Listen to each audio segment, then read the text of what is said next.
2 कोटी लोकांना मदत आणि योजनांचा लाभ देणारा त्यांना इव्हेंट वाटत असेल तर ठीक आहे.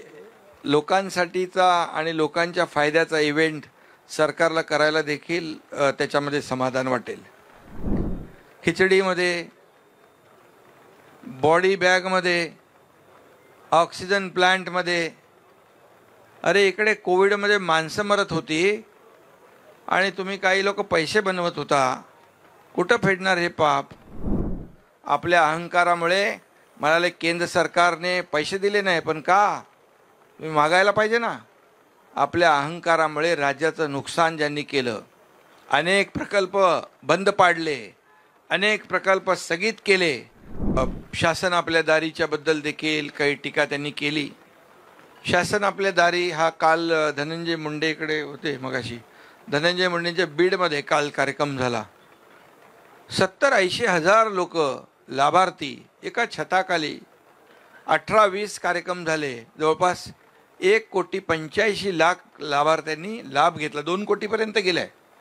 आणि जर ते असं म्हणत असतील की हा इव्हेंट आहे, तर मला वाटतं 2 कोटी लोकांना मदत आणि योजनांचा लाभ देणारा त्यांना इव्हेंट वाटत असेल तर ठीक आहे. लोकांसाठीचा आणि लोकांच्या फायद्याचा इव्हेंट सरकारला करायला देखील त्याच्यामध्ये समाधान वाटेल.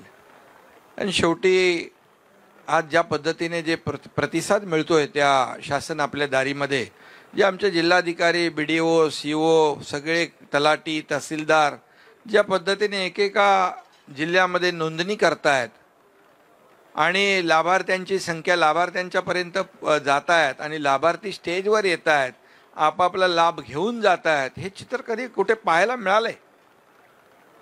त्यामुळे हे पोटदुखी आहे. ठीक आहे, जाऊ द्या, त्यांना ज्या वाटायचं ते वाटू द्या. त्याचबरोबर ते म्हणाले आमचे नैसर्गिक आपत्ती, शेतकरी अडचणीत आहे, शेतकऱ्याला वाऱ्यावर सोडलं आहे.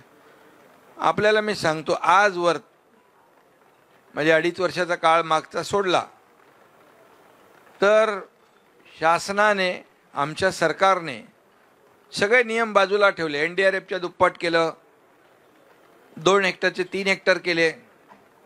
सततच्या पावसाला आपण कुठे कशामध्ये बसत नव्हता ते आपण केलं.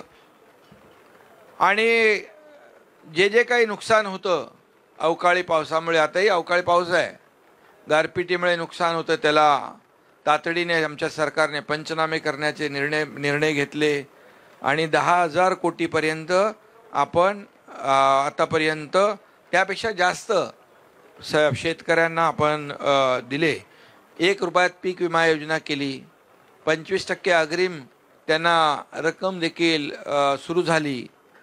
शेतकऱ्यांसाठी नमो सन्मान शेतकरी योजना, जशी की आपल्या केंद्र सरकारची मोदी साहेबांची 6,000 रुपये, आपल्या सरकारने देखील 6,000 रुपये त्यामध्ये ॲड केले.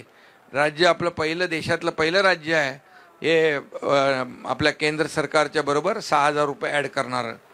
आणि त्याचबरोबर जे महाविकास आघाडी, दादांना माहीत आहे, ते 50,000 रुपये द्यायचे होते ना, अरे नियमित कर्जफेड करणाऱ्यांना 50,000 रुपये द्यायची घोषणा केली. दिले नाही, दिले आम्ही. त्यामुळे शेतकऱ्यांच्या बद्दल बोलायचा नैतिक अधिकार काय?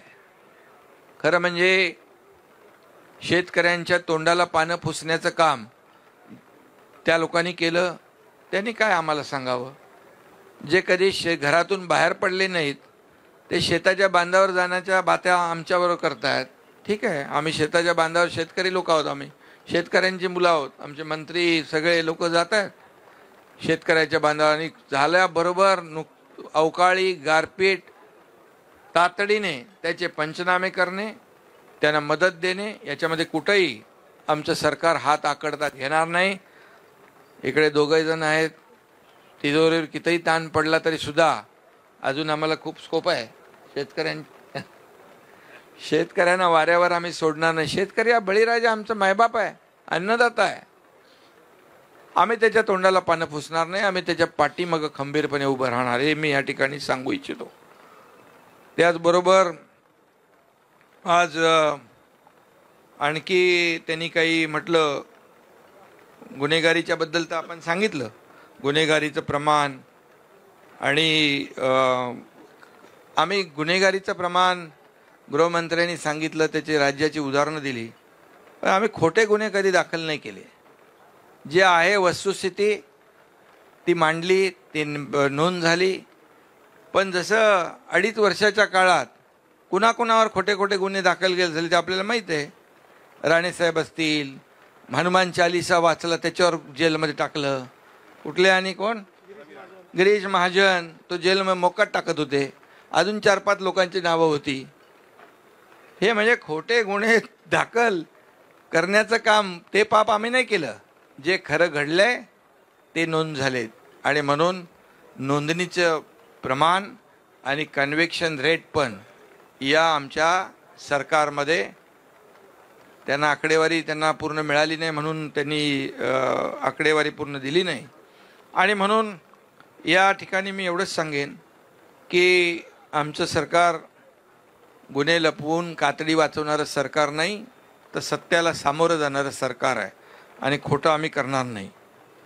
आज ज्या पद्धतीने भ्रष्टाचाराचा काही आरोप केलेत, भ्रष्टाचार कुणी केला, कशामध्ये केला हे आपल्या सगळ्यांना माहीत आहे. खिचडीमध्ये, बॉडी बॅगमध्ये, ऑक्सिजन प्लांटमध्ये. अरे इकडे कोविडमध्ये माणसं मरत होती आणि तुम्ही काही लोक पैसे बनवत होता. कुठं फेडणार हे पाप? आणि ज्याच्यामुळे अनेक लोकांचे मृत्यू झाले, हे सगळं बाहेर येईल.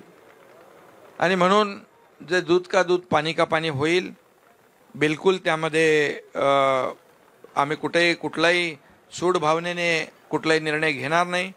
पण जे सत्य आहे ते सत्य जनतेसमोर आणण्याचं काम आमचा गृहविभाग करेल आणि लोकांना, जनतेला न्याय देण्याचं काम नक्की आम्ही करू. आम्हाला काहीतरी म्हणाले की स्वाभिमान हरवलेत, दिल्लीत जातात, कठपुतली आहे. आता ज्यांना मॅडमच्या परवानगीशिवाय नाक खाजवायची पण परवानगी नाही इकडं, आता त्यांनी आमच्यावर आरोप करायचं, स्वाभिमानाची भाषा करायची. अरे आम्ही दिल्लीला जातो ना, दिल्लीला जातो, निधी आणतो. आता केंद्र सरकारने आम्हाला जे पैसे दिलेले आहेत, मागितल्याशिवाय मिळत नाही ना, प्रयत्न करायला लागतो, पाठपुरावा करायला लागतो. कडकसिंग बनून चालत नाही.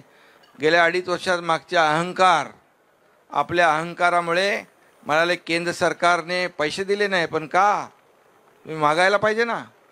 आपल्या अहंकारामुळे राज्याचं नुकसान ज्यांनी केलं, अनेक प्रकल्प बंद पाडले, अनेक प्रकल्प स्थगित केले.